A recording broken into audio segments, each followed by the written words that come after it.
Welcome along to Lorna Parker here on WLR. Tomas McCarthy here till 7 o'clock. Another jam-packed show in store. Coming up over the next hour, Unleashed. Derek McGrath and Stephen Frampton on Saturday's All-Ireland Hurling Qualifier in Nolan Park. Triple Threat. We'll hear from the Murray triplets from Cummer Rangers as they prepare for Saturday's Championship opener against Dublin. Up and down. Camogie All-Star Lorraine Bray on their first round clash with Down. And long way to Tipperary. A look back on how the Waterford under-20 teams got on this week. So after last month's loss to Clare, Waterford must go through the back door to get back to Croke Park. Liam Cahill's side will meet Laois on Saturday at 2 o'clock in Nolan Park, with 3,500 supporters in attendance. It will be our George Corbett squad a big match here on WLR. Join Kieran O'Connor and Shane Ahern for live coverage from 1:45. Well, late on Monday night, after Waterford's under-20 loss to Tipperary in Semple Stadium, I spoke to former Dacia boss Derek McGrath. I asked him firstly about what response he's expecting from the Dacia on Saturday. Yeah, I think everyone is expecting a fairly, significant response, I suppose. Like we've all experienced flat days, where all the preparation seems to be going well, the atmosphere is really good, and then you underperform, and that's what happened the last day. And Liam alluded to that afterwards. He got it spot on in terms of his analysis afterwards. He kind of said, look, we'd been particularly flat, and I'd imagine the Waterford camp has been a very, upbeat place in the last 2 weeks, but nonetheless a kind of a serious place where fellas have gone hard at each other over those particular a period of reflection initially, and then the period where you focus on the challenge. And look, in Laois it's probably an ideal draw to try and get the show back on the road, if you like. Michael Dryden described the performance against Clare as an un-Liam Cahill-like performance from Waterford. What elements were missing that day against Clare, Derek, do you think? Well, I think when Liam, and like any manager will get involved in the team, you want an absolute kind of relentless work ethic out of your team, and I think we've gotten that over the years from Waterford, and when Waterford are at their best, that's what they bring. They bring that, and the hurling kind of seems to come in as a kind of a follow-on, if you like, as a byproduct of that initial kind of work ethic. And we all allude perhaps to the famous clip last year where a couple of Kilkenny players were bundled out over the line in Croke Park, and we said that's symptomatic of what Liam brings to the whole experience. And I expect to see that again on Saturday and into the championship.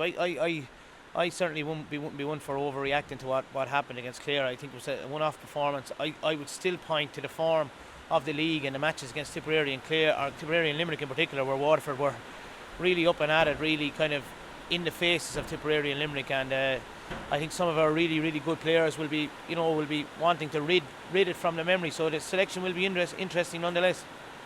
When you think back on your own experience, Derek, as a manager, particularly in 2017, when you experienced a very flat performance against Cork in Semple Stadium, how did you manage to get the lads together and kind of turn that season around?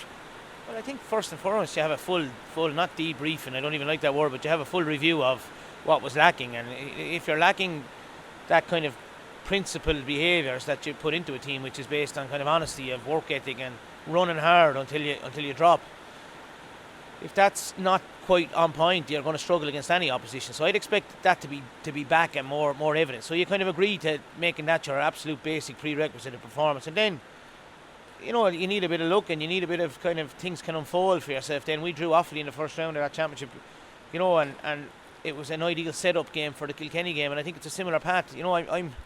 I'm hugely surprised to see Waterford at odds of 25-1 to win an All-Ireland. I'm actually hugely surprised at the odds and how we've been discounted almost in terms of the bookies. I think we'll have a big say in this championship, and I expect it to start on Saturday next. Yeah, what gives you that sort of confidence, Derek, that Waterford will still be in the shake-up for Liam McCarthy? Well, I think the path first and foremost, Tomas. By Saturday, I'd expect it could well be a situation that Clare, who beat Waterford, are out of the championship, and Waterford are still in the championship. So the path can open up as well. Kilkenny and Dublin is the expectation that Kilkenny win, then Dublin are available in a quarter-final, and you have a one-off game to perhaps get into a quarter-final against Dublin, which is very winnable quarter-final in my opinion. So whilst I'm in management, I never looked ahead, but once I'm out of it, I'm kind of looking ahead, and I'm kind of, you traipse out the mantra of one game at a time when you're in management, looking ahead, and I think Liam and his squad will give the Laois the absolute respect that they deserve, and Cheddar particularly the respect they deserve in terms of how Cheddar sets up and how meticulous he is in his preparation. So that's the reason. I just think we've some really good players who didn't play as well as they can the last day, and as I said, I think we'll be the name on everyone's lips come Saturday evening in terms of teams that want to avoid us. Plus we'll have the momentum. I know people argue you have to win 4 or 5 games in a row, but I think we'll have serious momentum, going into the second round of the qualifiers, to be drawn against either Galway, Cork, or the winners of Wexford and Clare. You mentioned Seamus Cheddar Plunkett there, Derek. He's someone you've come up against on the sideline, both in league and championship when you're in charge of Waterford. You're also involved with the Laois minors as an advisor as well. What has he brought to Laois over the last number of years? Well, I think first of all he's passionate. It's his own county, and he loves his own county, and he loves his players, and he loves what he's doing, and he's completely immersed in it. And plus he's had to deal with the difficulty of losing matches resulting in draining confidence, and how you keep a team on track even when you're losing matches is very difficult as a manager. So they lost their 5 league games, they lost heavily to Wexford, and sometimes things outside the group can permeate their way into the group. So to be able to kind of control that and produce a performance like they did against Antrim was admirable, because I think Laois are they're away from the pack of contenders, and I think that's the reality. I think they were even during Eddie Brennan's term. I think sometimes the performance against Dublin can probably guise the fact that Laois had some heavy beatings over that period as well. One to Joe McDonough as well, I'd accept that, but there's still a gap, I think, between Laois and the Waterfords and Wexfords of this world, and I expect that gap to be the same. So when you have to persevere in those circumstances,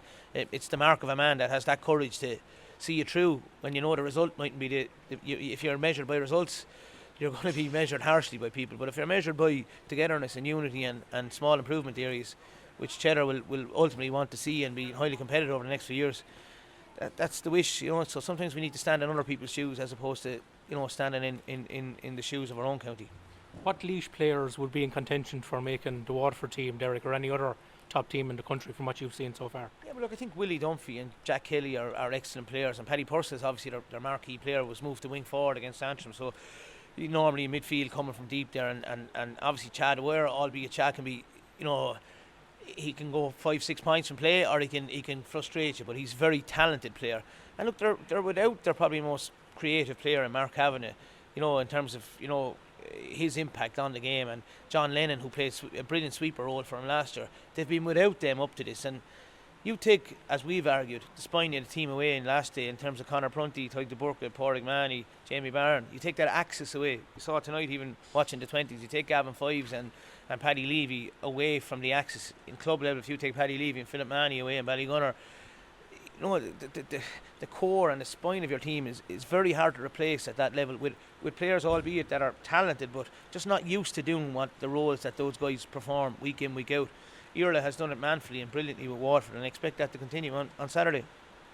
Just regarding the sin bin, Derek, I suppose Waterford had a contentious one against Clare, and certainly Aidan McCarthy's one was well disputed in the days and even the weeks that followed. It's emerged that the referees have come out in support of James Owens and his decision to sin bin Aidan McCarthy and give a penalty to Tipperary. What do you think that means now for the rest of the season? Oh, well, I think it means the referees are a tight group of individuals, and I mean tight with the greatest respect in terms of. So it's good to see people backing each other up in life, but it's also good perhaps to see a forum or a platform whereby someone could actually say, I made a mistake. I'll give you the best example, I suppose, that I can give you in terms of the referees. Fergal Horgan refereed the Wexford Kilkenny game 3 years ago, I think 2018 or 17, the day Davy was suspended and he was in the box. He kept the whistle in his pocket, and people lauded his performance and said, God, that was a brilliant game, he contributed to it. He got no other game for the rest of the year on the back of the assessors kind of saying to himself, basically, you didn't blow the whistle enough, you didn't give frees when they were obvious. He did the exact same up in Croke Park 2 weeks ago, and he was lauded publicly. And he's getting. I think he's refereeing the Clare Wexford game this weekend. The point being, I suppose, is that the standards have changed and the consistencies have changed. I rightly agree with how the game was refereed by Fergal Horgan, and I'd like to see that, albeit some contentious decisions in our own All-Ireland 17 that I'd find hard to leave go. But I admire him for how he approaches the game. To answer your question in a roundabout way, I still feel that the rule needs to be tweaked or changed to the point where it's an Owen Murphy, Conall Flood situation. In other words, a stone wall, definite penalty. So I would put into the bracket Shane Fives' tackle or non-tackle on Aaron Shanahan, and more obviously Aidan McCarthy's tackle on Jake Morris as being ones where no penalty needed, normal free, maybe yellow card are applicable in those situations. So yeah, I'd be hoping that the referees would have a more common sense approach, but what they'll come back and say, do you want common sense or do you want the rules? And that's another debate. It certainly is, and the heavens have opened here in Semple Stadium about 10:30 on a Monday night, and I appreciate your time, Derek, but you might just give us your verdict on how we've seen from the under-20s tonight, because they've been beaten again after extra time by Tipperary for the second year in a row. It looked like it was going their way in the first period of extra time when they were leading by 4 points. What swayed it in Tipperary's direction? Well, the obvious impact of the subs, particularly I suppose the obvious brilliant performance of the X Factor that Devin Ryan brought when he came onto the field. He controlled the game, got 5 brilliant points, got a Kevin Broderick type point there at one stage, flicking the ball over a guy's head. I think Jack Leamy did well when he came on. But what I'd say, I suppose, to Waterford people and supporters is, what's the bigger picture here? Tomas, this team were here 2 years ago under Stephen Goff and performed very poorly, having had a very, very poor run in terms of preparation, right? They diligently prepared last year and came with a really, really titanic performance against Tipperary. Were beaten in extra time when Irla Daly went off injured, when Sam Fitzgerald went off injured, when somebody else went off injured, I can't remember out loud now. Came here again with a mother and father performances again, gave everything they had. My point, I suppose, is that there are players that have been exposed at this level, to this level, that will play ultimately for Waterford, and that's ultimately the aim of Stephen Goff and his management team, to make this team unbelievably competitive. Now, they won't agree with me. They'll say we want the victory, we want the trophies, and what can manifest itself from the trophies, but there are 6-7 players. Look at the flexibility and adjustability of Mark Fitzgerald at full back. I saw him last week playing with Passage at centre forward against Lismore, scored 10 points.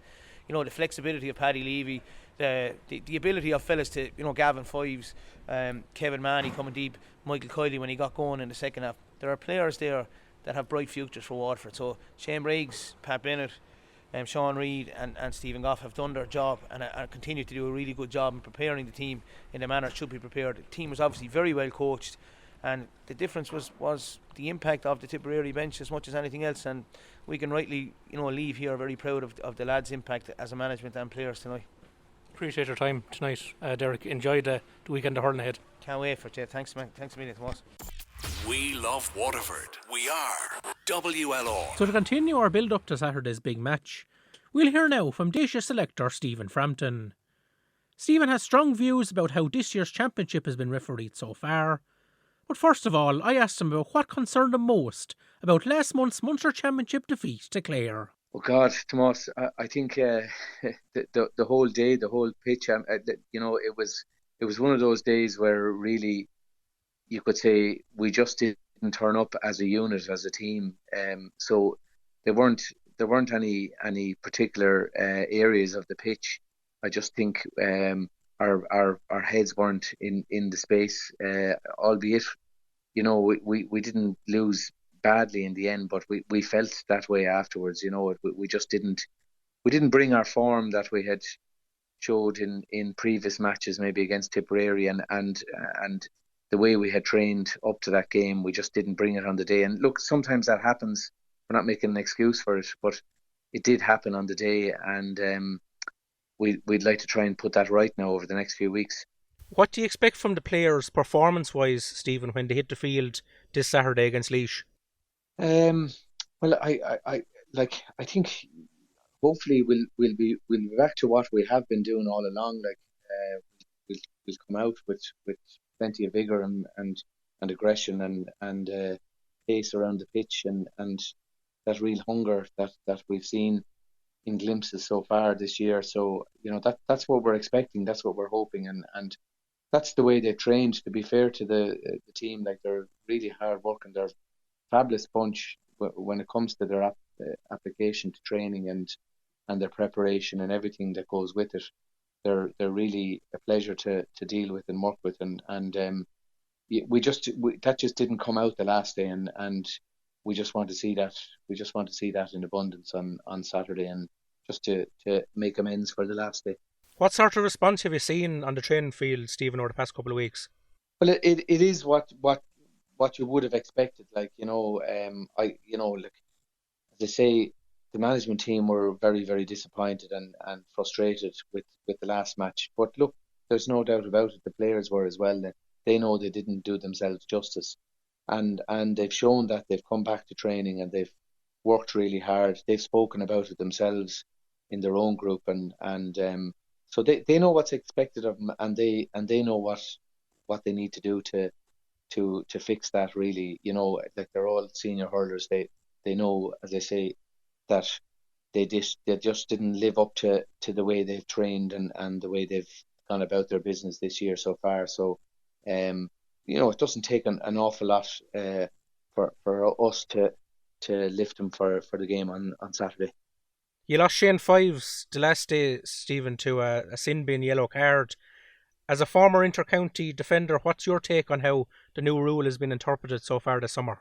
Well, you've kind of hit the nail on the head in your question there. Interpreted is the big word and the big deal here. Look, I for starters, the rule was brought in for good intentions, and that was fine. The pity it wasn't last year, actually, because we were at the wrong end of a lot of kind of tackling within the 21 last year, and we didn't get anything out of it. But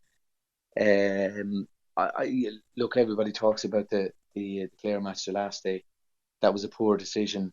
My own belief is that we've got good referees, believe it or not, in the country, and I think that the referees are refereeing games in fear at the moment, because they've got an adjudicator or a marker or whatever you want to call him, a referee's assessor, up in the stand looking at absolutely every twist and turn that they make and every decision that they make, and they're more worried about pleasing that person up in the stand than concentrating on keeping a match flowing or keeping the match refereed correctly.